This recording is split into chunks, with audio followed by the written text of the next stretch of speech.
It's safe to say Philippe Coutinho ruffled a few feathers over this past summer, as despite pushing very hard for the move, he was unable to convince Liverpool to allow him to join Barcelona.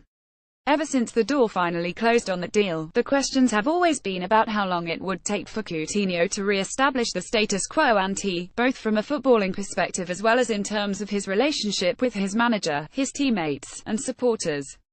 The signs are positive from a footballing perspective. Having spent some time on the sidelines during the pre-season, Coutinho's minutes have understandably had to be managed.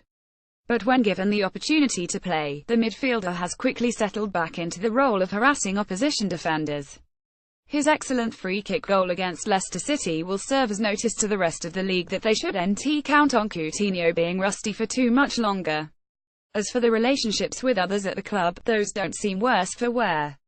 A few eyebrows may have been raised when Gerrard, currently calling the shots for Liverpool's U18 side while doing the pundit thing on the side, mentioned that he used to tell Coutinho to keep away from him. This, as it turned out, was not an admission of any long-standing enmity from when they were teammates, but rather a compliment from the former skipper.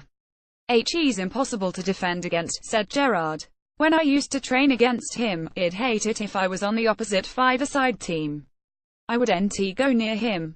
And sometimes I'd say to him, keep away from me, he can stand you up, he can go both ways, he's got such a low centre of gravity," added Gerrard after the match against Leicester City.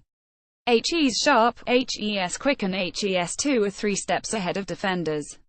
He's so clever." Even acknowledging that the comments were made partly in jest, it's high praise indeed for Coutinho, given that Gerrard was never one to shy away from a challenge, whether during an actual match or in training. Some of the abilities to which Gerrard alluded were already on display in the 32 victory over the Foxes. There's still a great deal of work to be done, but Liverpool's opposition might also be wishing that Coutinho kept away from them in the near future.